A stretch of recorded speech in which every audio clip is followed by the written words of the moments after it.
Sir நீ purse எடுப்பியா sir purse எடுத்துக்க சொல்றா சொல்றா மாத்தி அடிங்க சார் ஒரே இடத்துல அடிச்சா ரொம்ப புரியலையா ஐயோ யா வலிக்குது சாத்தியா வலிக்குது சார் எத்தனை பேர் அந்த மாதிரி கோஷம் சேர்ந்திருக்கீங்க சொல்லு ஐயோ சொல்றா முடியாம குனிஞ்சு அடிக்குறானே ஐயோ இது வரைக்கும் எத்தனை பர்ஸ் எடுத்துக்க சொல்லு டேய் பர்ஸ் கொடுத்தேங்கடா சொல்லு சொல்றா விடுங்க சார் கை கால் உடைஞ்சிர போகுது ஆரம்பத்துல இருந்து தெனாவட்டா பேசுறானே தவிர உண்மையை ஒத்துக்க மாட்டேங்கிறான் தொழிலுக்கு புதுசு போல அதான் சொல்றதுக்கு பயப்படுறான் சார் செய்யாத தப்பு ஒத்துக்கணும் எப்படி சார் ஒத்துக்கிறது ஏய் பர்ஸ கொடுத்துட்டு ஓடுனானே அவன் கூட்டாளி தானடா உண்மையை சொல்லு மூஞ்சி கூட எனக்கு சரியா ஞாபகம் இல்ல அவனை போய் கூட்டாளின்னு சொன்னா என்ன சார் நியாயம் இது டேய் பிக் பாக்கெட் அடிக்கிறவன் தனியா வர மாட்டான் அடிச்ச உடனே கூட இருக்கவன்ட்ட பாஸ் பண்ணிடுவான் அப்படித்தானே உன் கூட இருந்தவன் அவன்கிட்ட கொடுத்தான் சார் நடக்காத ஒண்ணுங்க நீங்களா கதை திரைக்கதை வசனம் எழுதி டைரக்ஷன் பொறுப்பை மட்டும் என் கொள்ள கொடுத்தீங்கன்னா நான் எப்படி சார் ஒத்துக்குவேன் அதை அப்ப நீ யாரு நான் ரொம்ப யோக்கியம் சார் யோக்கியமானவங்கிட்ட எப்படி பரிசு வரும் சார் நீங்க சொன்னா நம்ப மாட்டீங்க நான் இது வரைக்கும் என் மச்சானை ஏமாத்திருக்கிறேன் சகலையை ஏமாத்திருக்கிறேன் மச்சினிச்சிங்களே ஏமாத்திருக்கிறேன் ஃப்ரெண்ட்ஸை ஏமாத்திருக்கிறேன் ஏன் தொட்டு தாலி கட்டின பொண்டாட்டியை கூட ஏமாத்திருக்கிறேன் ஆனா வெளியாளுங்க யாரையும் ஏமாத்தினது இல்லை சார் ஏய் இருடா வந்து வச்சுக்கிறேன் இந்த என் பர்ஸ் வாங்கிட்டீங்களா வாங்கிட்டேன் சரி கிளம்பு கிளம்பு சரிங்க சார் ஐயோ எனக்கோ எவனுக்கோ நான் செஞ்ச பாவத்துக்கு இன்னைக்கு என்ன ஸ்டேஷன்ல இப்படி கட்டி வச்சு லாட அடிக்கிறாங்களே ஆண்டவா இது உனக்கு கொஞ்சமாவது நியாயமாகுதா என்னை காப்பாத்துறதுக்கு ஒருத்தர் கூட இல்லாம போயிட்டாங்க கூச்சா இருக்கானே இந்த நேரத்துல அவனை கூப்பிடாம வேற எப்ப கூப்பிடுறது கூச்சா ஏய் கூச்சா ஏய் கூச்சா ஏய் கூச்சா குள்ள கூச்சா உன்னதாண்டா என்னடா சொன்ன இப்ப எதுக்கு சார் என்ன அடிச்சீங்க ஊர்ல இருக்கவங்க எல்லாம் என்ன கிச்சா கிச்சான்னு கூப்பிடுவாங்க நீ என்னடா கூச்சான்னு கூப்பிடுற சார் நான் கூச்சா கூச்சான்னு உங்களை கூப்பிடல சார் கிச்சாங்கிற என் பேர அப்புறம் ஏன் கூச்சான்னு கூப்பிடுற சார் நான் கூச்சான்னு கூப்பிடுறது என்ன பாதியில ஆஃப் ஆயிட்டா இல்ல சார் அது நீங்க பாவம் கால் வலிக்க நின்னுகிட்டு டியூட்டி பாக்குறீங்களே தெலுங்குல மரியாதையா கூச்சோன்னு சொன்னேன் சார் அது உங்க காதுல தப்பா கூச்சான்னு வந்துருச்சு சார் நம்பல நீங்க நடிங்க சார் அடிச்சு கொள்ளுங்க சார் அந்த பயம் இருக்கட்டும் பெரிய தீவிரவாதிய புடிச்ச மாதிரி தான் என்ன முணுமுணுக்கிற நீங்க கடமை தவறாதவர்னு சொன்னேன் சார் சார் நான் எப்ப சார் வெளியே போலாம் இன்ஸ்பெக்டர் வரட்டும் அவர் வந்து விசாரிச்சதுக்கு அப்புறம் வெளியே அனுப்புறாரா இல்ல உள்ள அனுப்புறாரான்னு அப்புறம் தெரியும்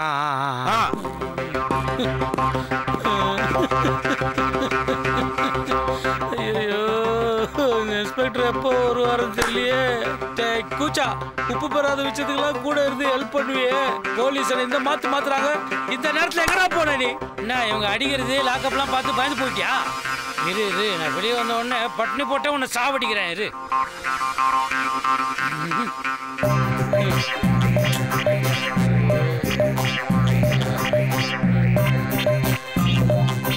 இவன் இந்த அடி அடிச்சுக்கிறான் இன்ஸ்பெக்டர் வேற வந்து அடிப்பாருண்டானா இந்த லூஸ் பாடி தாங்காத இப்போ என்ன பண்றது யோசி யோசி யோசி யோசி யோசி யோசிடா சுந்தரம் யோசி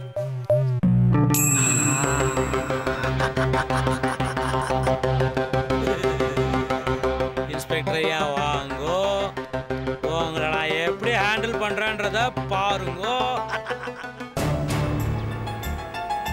இங்க பாருங்க எனக்கும் மோகனிக்கு எந்த சம்மந்தமும் இல்லை என்ன ஏமாத்தின மாதிரி தான் உங்களையும் ஏமாத்திருக்கா போய் போலீஸ் ஸ்டேஷன் கம்ப்ளைண்ட் கொடுங்க சார் என்னம்மா உதவி சார் நான் அப்புறம் கூப்பிடுறேன் வையி சொல்லுமா ஒரு உதவி வேணும் சார் என்ன சொல்லு வந்த இடத்துல பணத்தை தொலைச்சிட்டேன் ஊருக்கு போக எனக்கு பணம் இல்லை உதவி செஞ்சு சொல்ல போறியா ஐயோ அப்படிலாம் எதுவும் இல்லை சார் சென்னையில் குழந்தையோட வந்து உதவின்னு கேட்டா அதான் அர்த்தம் அதுக்கு கௌரவ பிச்சைன்னு பேரு இப்ப இருக்கிற நிலைமையில நான் பிச்சைக்காரி மாதிரி தான் சார் ஆனா நான் பண உதவி கேட்டு வரல அப்புறம் என் புருஷனை பாத்தீங்களான்னு தான் கேக்குறேன் என்னம்மா உன் புருஷனை தொலைச்சிட்டியா அவர்தான் சார் எங்களை தொலைச்சிட்டு தலைமறைவா இருக்காரு அடப்பாவுமே எந்த ஊருமா ஈரோடு பக்கம் அலமேலு மங்காபுரம்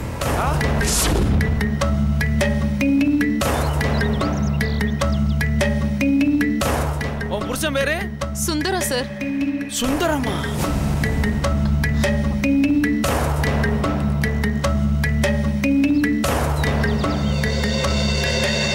மஞ்ச 30 ஏக்கரு, கரும்பு 50 ஏக்கரு, வாழை 40 ஏக்கர்.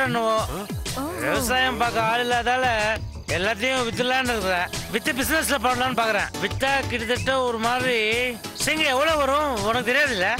ஒரு 10 கோடி தேரும். அதுல இருந்து நான் வந்து 1 கோடி ரூபாய் எடுத்துட்டு வந்து அதை அப்படியே பிசினஸ்லயே போட்டுறேன் மேடம்.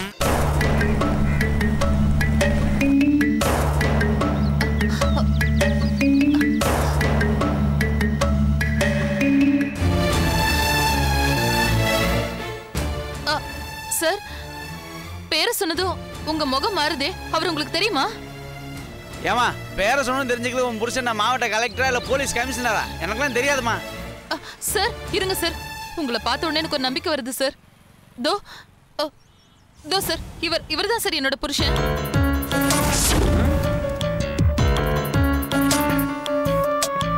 நம்ம சுந்தரமே தான் அவனோட சம்சாரமா இது?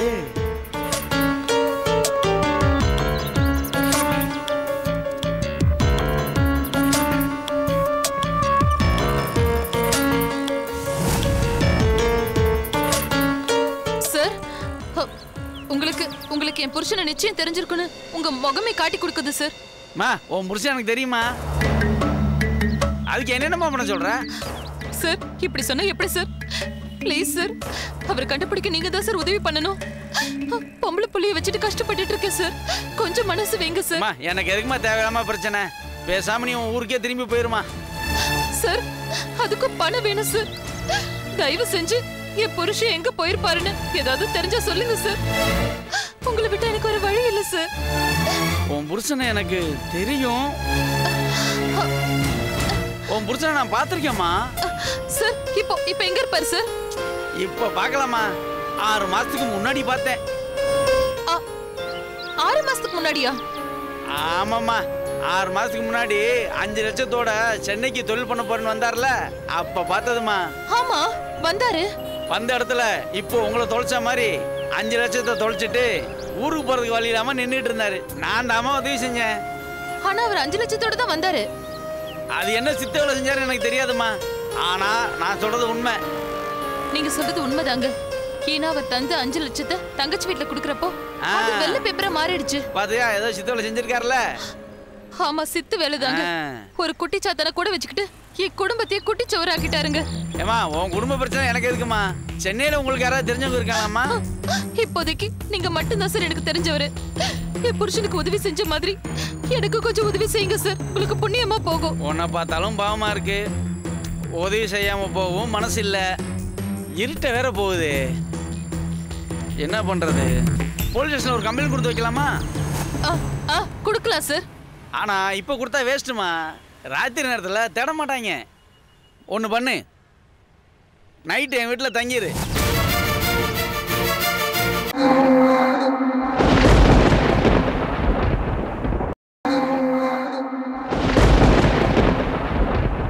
ஒன்று பண்ணு, நைட்டு என் வீட்டில் தங்கிடு.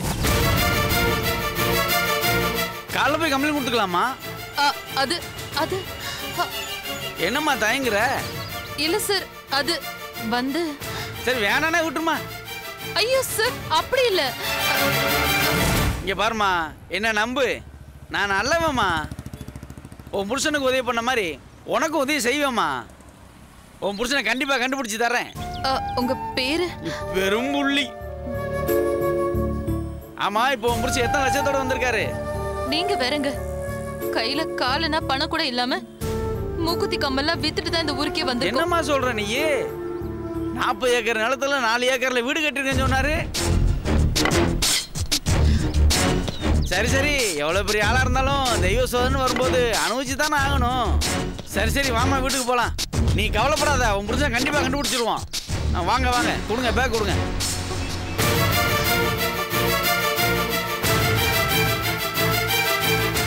வாமா.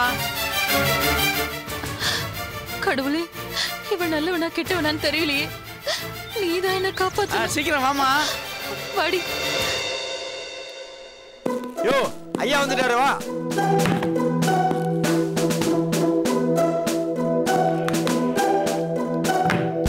டேய் போடா.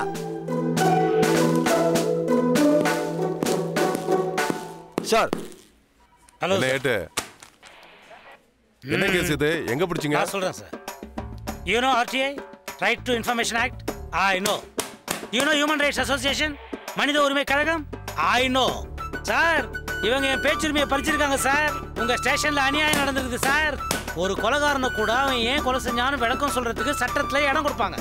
ஆனா தேவையே இல்லாம என்ன ஒரு பெட்டி கேஸ், அதுவும் ஒரு பிக் பாக்கெட்னு நினைச்சு ஸ்டேஷனுக்கு இழுத்துட்டு வந்து சட்டையை அவுத்து என்ன பணியோட உட்காத்தி வச்சு என்ன அடிச்சு அவமானப்படுத்தி அசிங்கப்படுத்திருக்காங்க sir. This is sheer nonsense.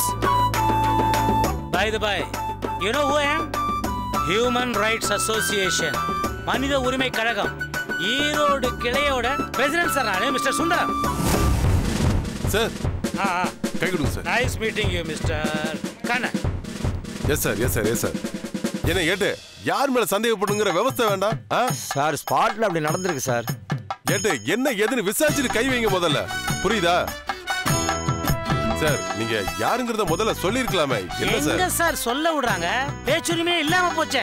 In fact நான் உங்ககிட்ட இன்ட்ரோடியூஸ் பண்ணிக்கும் போது விசிட்டிங் கார்டு கொடுக்கணும், முடியலையே. ஏன்? என் பேக் அந்த கடவாசல்ல இருக்கு, அதை எடுத்துக்கிறேன்னு சொன்னேன். அந்த பேக்கை கூட என்ன எடுக்க விடாம தரத்தரன்னு எடுத்துட்டு வந்தாங்க. What kind of fools they are. அதனால தான் விசிட்டிங் கார்டு கொடுக்கல. I was just waiting. உங்கள மாதிரி ஒரு புத்திசாலியான ஆபீசர் வந்த பிறகு என்னுடைய நிலைமையை விளக்கி சொல்லலாம் தான் இத்தனை நேரமா வெயிட் பண்ணிட்டு இருக்கேன். சரி சார், சரி sir. Okay, it's okay.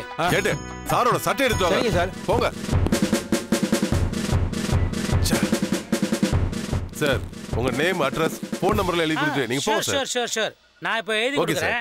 And by the by, நீங்க ஈரோடு சைடு வந்தீங்கன்னா மறக்காம நம்ம ஆபீஸ் பக்கம் வாங்க. I will give you a warm welcome. கண்டிப்பா வரேன் சார். இன்ஸ்பெக்டர், இவங்கள வந்து பாத்துங்க சார். இந்த மாதிரி அறிவில்லாத ஆபீசருங்களால உங்க பேர் தான் கெட்டு போகும். Okay bye. சரி, பீ கேர்ஃபுல் தொப்ப. என்ன ஏட்டினீங்க?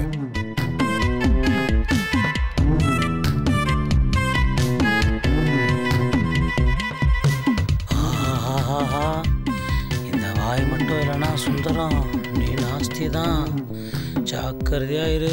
மறுபடியும் இவனுங்க கண்ணில் மாட்டின நீ கைமாதான் அவனை. சைலண்டா அப்படியே எஸ்கேப்.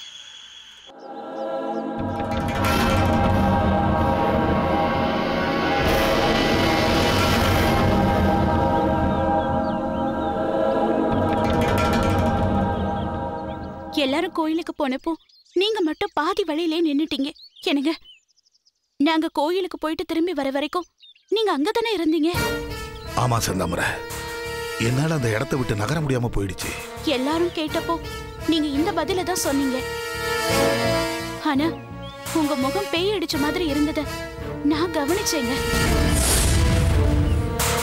அங்க என்னமோ நடந்திருக்கு. உண்மையை சொல்லுங்க. உண்மையிலேயே ஒரு பேய் தான் என்ன துரத்திட்டு வர ஆரம்பிச்சுது.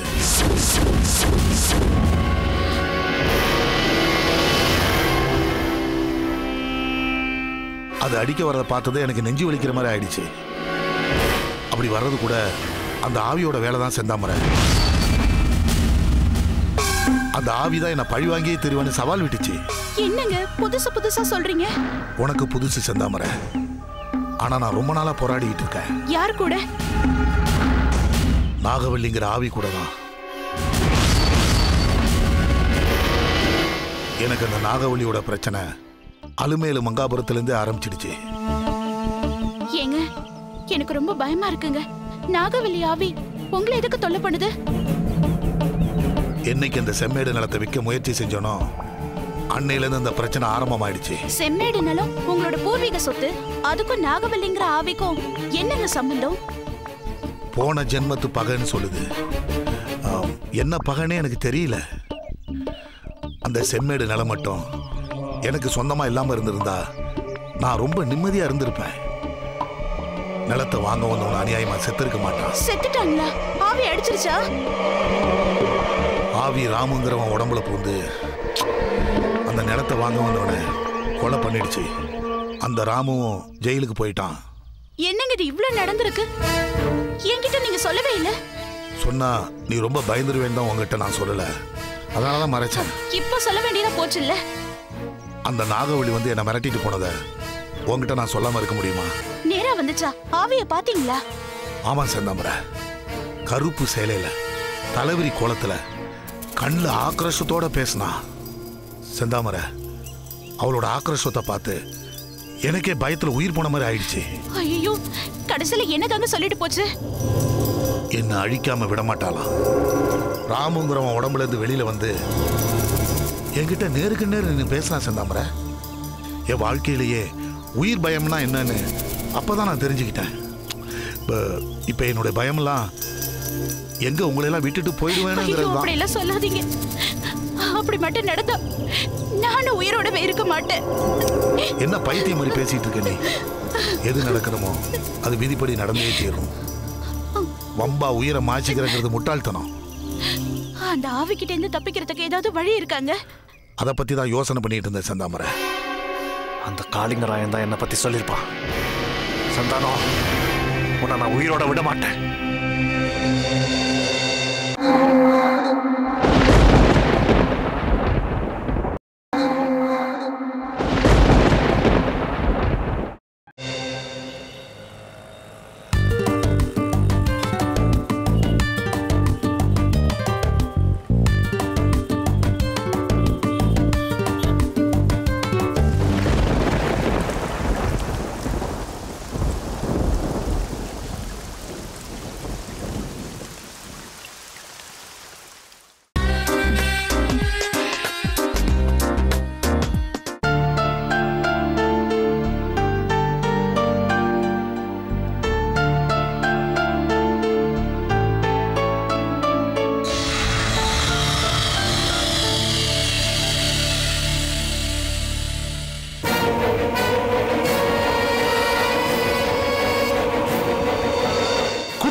என்னப்பா பண்றீங்க? ரோம் நகரம் தீப்பிடிச்சு எரியறப்போ நீரோ மன்ன ஜாலியா ஃபிடில் வாசிச்சிட்டு இருந்தான். அப்படி இருக்குதா நீ பண்றது? நான் இன்ட்ரெஸ்டிங்கா சாங் கேட்டுட்டு இருக்கேன். நீங்க என்ன டிஸ்டர்ப் பண்றீங்க? ஏண்டா, உன்னால நான் தாண்டா நிம்மதி இழந்துட்டு இருக்கேன். நான் பேசுறது உனக்கு டிஸ்டர்பன்ஸா இருக்கா? அப்படி என்னதான் உங்களுக்கு பிரச்சனை? நீ தாண்டா எனக்கு பிரச்சனையே. நீ செய்த காரியத்தால எந்த நிமிஷத்துல என்ன அவமானம் வரும்ட்டு ஒரே டென்ஷனா இருக்குடா. என்ன சக்தி உங்கள்ட்ட கம்ப்ளைண்ட் பண்ணாலா? அவ எதுக்குடா எனக்கு கம்ப்ளைண்ட் பண்ணணும்? நீ அவ கைய புடிச்சதையும் உன் புடியில இருந்து விலகி அவ தப்பி ஓடினதையும் என் கண்ணால பாத்துறடா. அந்த கன்றாவிய மும்பைல நீ பல முறை ஜெயிலுக்கு போக வேண்டியவன். ஆனா நான் பல பேருடைய கையில கால்ல விழுந்து பணத்தை அள்ளி அள்ளி வீசி உன்னை காப்பாத்தி இருக்கிறேன்டா. ஏன் நீ பொண்ணுகளோட வாழ்க்கையில விளையாடுறத விளையாட்டா நினைச்சிட்டு இருக்கிற உன்னைய அதுல இருந்து வெளியே கொண்டு வரணும்னு நினைச்சுதான் சென்னையில் இருக்கிற பிரியாவை கல்யாணம் பண்ணி வைக்கணும்னு வந்திருக்கேன். மும்பைல நம்ம அந்தஸ்துக்கு ஈக்குவலான ஃபேமிலியில பொண்ணு பார்த்துட்டு வந்தா அடுத்த 1 மணி நேரத்துல உன் யோக்கியதைய பொண்ணு வீட்டுக்காரங்க தெரிஞ்சுக்கிட்டு சாரின்னு ஒரே வார்த்தையில இந்த சம்பந்தத்தையே கட் பண்ணிடுறாங்கடா. சென்னையில் இருக்கிற பிரியா ஃபேமிலிக்கு உன் விஷயம் எதுவுமே தெரியாங்கிறதுனால எங்க நட்பை பயன்படுத்தி உனக்கு பிரியாவை தர சம்மதிக்க வச்சிருக்கோம். அதையும் கெடுத்துறாதடா. நான் சொல்றத கேள்றா. நான் என்ன சொல்ல வரேன்னா, நீ ஒண்ணு சொல்ல வேணாம். பிரியாவுக்கு மேல லவ் இருக்கிறது நீ செஞ்ச மகா புண்ணியம்டா. நீ சக்தி கிட்ட நடந்துகிட்ட விஷயம் பிரியாவுக்கு மட்டும் தெரிஞ்சது உன் வாழ்க்கை நரகம் ஆயிடும்டா. டேய், தயவு செஞ்சு திருந்துடா. டாடி, பிரியாவை நான் செகண்ட் ஆப்ஷனா தான் வச்சிட்டு இருக்கேன். சக்தியை மனசுல வச்சுக்கிட்டு பிரியாக்கு நான் தாலி கட்டினாதான் என் வாழ்க்கை நரகம் ஆயிடும். டேய் டேய் டேய், ஏண்டா திரும்ப திரும்ப நடக்காத விஷயத்தை பத்தியே பேசிட்டு இருக்க? எனக்கு நம்பிக்கை இருக்குப்பா, சக்தி மனசு மாறும். எப்படிடா மாறும்? நீ தொட்டப்ப வேகமா விலகி ஓடனால அப்பவே தெரிய வேண்டாம் மடையா? பா, தொட்ட உடனே மெல்ட் ஆனா அவ எப்படிப்பா குடும்ப பொண்ணா இருக்க முடியும்? சக்தியை பத்தி நீங்க தானேப்பா உயர்வா சொன்னீங்க. டேய், நான் சொன்னதெல்லாம் அந்த பொண்ணோட உயர்வான குணத்தடா. அந்த நல்ல குணத்துக்கு முன்னாடி உன் சூழ்ச்சி எடுபடாதடா. உட்டர்ரா பேசாம. மும்பைல கண்டவங்க கிட்ட மன்னிப்பு கேட்ட மாதிரி இங்க வந்து சக்தி கிட்ட மன்னிப்பு கேட்க வேண்டியதாயி போச்சுடா. நல்ல பொண்ணா இருக்கிறதுனால பிரச்சனை ஆக்காம பெருந்தன்மையா இருக்காடா. என்ன கேட்டா சக்தி இதை சொல்லி பிரச்சனை ஆக்கணும். யாராவது ஒருத்தங்க ஆரம்பிச்சாதானே இந்த பிரச்சனைக்கு ஒரு முடிவு வரும். பிரியாவோட பேரண்ட்ஸுக்கு நான் சக்தியை விரும்புற மேட்டர் தெரிய வரணும். டேய், you are talking too much. இன்னும் ஒரு தடவை நீ சக்தி கிட்ட தப்பா நடந்துகிட்ட அப்புறம் என்னால தாங்க முடியாதுடா. நானும் உங்க அம்மாவும் இங்க வந்தோம். உன்னால அவமானப்படுற சூழ்நிலையை உருவாக்கிடாத. அப்படி ஒரு நிலைமை வந்தா உங்க அம்மாவும் தாங்க மாட்டா, நானும் தாங்க மாட்டேன்டா. 2 பேரும் இங்கே செத்து போயிடுவோம். ஆமா, இத பாரு, இந்த நிமிஷம் வரைக்கும் உன்னால எந்தவித சந்தோஷத்தையும் அனுபவிச்சது இல்லடா. ஒரே பையன்னு உன்னை செல்லமா வளர்த்ததுக்கு நீ எனக்கு தண்டனை தானா கொடுத்திருக்க. இத பார், அந்த தண்டனைய இதுக்கு மேல அனுபவிக்க நாங்க தயாரா இல்ல. டாடி, என்னோட ஃபீலிங்ஸை ஃபர்ஸ்ட் புரிஞ்சுக்குங்க. சும்மா இப்படி பிளாக்மெயில் பண்ணிட்டு இருக்காதீங்க. டேய், என்னடா ஃபீலிங் உனக்கு? நாய் கூட சீசன்ல தான் அலையும், ஆனா உனக்கு சீசனே கிடையாதுடா. ச்சே, உன்னை பிள்ளையா பெத்ததுக்கு வெக்கப்படுறேன்டா. இது காலம் கடந்த கவலைப்பா. என்கிட்ட இவ்வளவு நாளி பேசுற நீங்க ஒரு நிமிஷம் எனக்காக சக்தி கிட்ட நீங்க பேசலாம்ல. நான் மனுஷனா நல்ல குடும்ப தலைவனா வாழணும்னா அதுக்கு சக்தி எனக்கு மனைவியா வந்தாதான் அது நடக்கும். டேய், அது இந்த ஜென்மத்தில் நடக்காதுடா. ஆனா நாங்க சாகணும்னு நீ முடிவு பண்ணிட்ட, அது கண்டிப்பா நடக்கும். கண்டிப்பா நடக்கும்டா.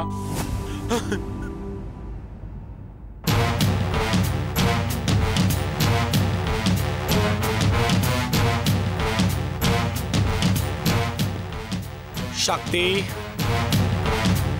என் பேரண்ட்ஸ் உன்னை வேணான்னு சொல்லி தடுக்க எனக்கு நீ வேணும்னு சொல்லி எனக்குள்ள வெறி அதிகமாயிட்டு இருக்கு.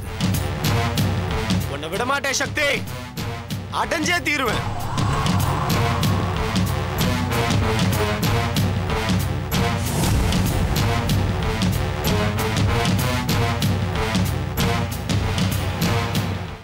முச்சூடர் வட்டமே சக்கரமாம், அதன் மூக்கு நுனியில் கழுமுனையாம். அச்சூடர் வட்டத்தில் இருந்தவனே குரு ஆனந்த நந்தியம் ஞான பெண்ணே, குரு ஆனந்த நந்தியம் ஞான பெண்ணே. பூட்டை திறப்பதும் கையாலே, மன பூட்டை திறப்பது மெய்யாலே. வீட்டை திறக்க முடியாமல் விட்ட வீதி என்கிறார் ஞான பெண்ணே, விட்ட வீதி என்கிறார் ஞான பெண்ணே. வாடா பரதேசி பய சித்தா, வெள்ளிமலைதானே உன் இருப்பிடம், என் எல்லையில் உனக்கென்னடா வேலை? அவச்சொல் பேசாதே காளிங்கராயா, இது அந்த சிவனின் பூமி. அந்த சிவனிடமே வரம் பெற்றவன் நான். மற்றவர்களை அழிக்க நினைப்பவர்களுக்குத்தான் வரம் தேவை காளிங்கராயா. அதெல்லாம் இருக்கட்டும், நீ யாரை தேடி சென்று கொண்டிருக்கிறாய்? உன்னை போல துஷ்ட சக்திகளிடமிருந்து அப்பாவி மக்களை காப்பாற்றுவதற்காக போய்க் கொண்டிருக்கிறேன். பொய், உண்மையை சொல்ல சித்தன் பயப்படலாமா? பயப்படுவதற்கு காரணம் இருக்கிறது. என்ன காரணம்? நீ ஒரு அழிவு சக்தி. உன்னால் ஆக்கப்பட்டது எதுவும் இல்லை, அழிக்கப்பட்டதுதான் அதிகம். எனது சக்தியின் வீரியம் அப்படிப்பட்டது சித்தா. நீ நாகவல்லி என்ற ஆவியை தேடிக் கொண்டிருக்கின்றாய், அது எனக்கு தெரியும். தெரிந்ததோடு நிறுத்திக் கொண்டால் உனக்கு நல்லது. உன் சக்தியை காட்ட நினைத்தால் உன் மூச்சு அடுத்த கணமே நின்றுவிடும். என்னை விட சக்தி வாய்ந்தவர்களை சந்திப்பது எனக்கு பிடிக்கும். ஆசைப்பட்டு விட்டாயல்லவா? நாகவல்லியே உன்னை வந்து சந்திப்பாள். அவளே ஒரு அமான்சை சக்தி, மக்களால் வெறுக்கப்படும் ஆவி. காளிங்கா, நீ நாகவல்லியோடு மோதி பார்க்கும் போது தெரிந்து கொள்வாய். இப்படி சொல்லிதானே மக்களிடம் அச்சத்தை உருவாக்கி இருக்கிறாய். ஆனால் நான் அச்சத்திற்கு அச்சத்தை உருவாக்குபவன். வாய்ஜாலம் கொண்டிடும் உன்னிடம் எனக்கென்ன பேச்சு? நான் இந்த உலக நன்மைக்காக வாழ்ந்து கொண்டிருக்கிறேன். நீ கெடுதல் செய்வதற்காக மட்டுமே ஜீவித்துக் கொண்டிருக்கிறாய். நான் பெற்றுள்ள மந்திர சக்தியின் பலம் உனக்கு தெரியாது. மீண்டும் மீண்டும் சுயபுராணம் பாட வேண்டாம் காளிங்கராயா. என்னால் உருவாக்கப்பட்ட கலிவரதன் மீண்டும் சக்தி பெறுவான், புதிய எழுச்சியுடன் வருவான். நாகவள்ளி அந்த தெய்வத்துக்கு இணையானவள். கழிவரதன் மீண்டும் அழிவு சக்தியாக வந்தால் கழிவரதனின் மரண தேதியை நாகவள்ளி குறித்து விடுவாள். அது நான் இருக்கும் வரை நடக்காது, நடக்கவும் விடமாட்டேன். நாகவள்ளிக்கு எதிராக எனது விசுவாசிகளை ஒன்று சேர்க்கப் போகிறேன். எதற்கையா இந்த வீண் பேச்சு? இந்த உலகத்தில் அதர்மம் தழைத்ததாய் வரலாறே இல்லை. உருவாக்குவான் எனது சீடன் கலிவரதன், பாத்ரா தேவியின் அபிமான பக்தன்.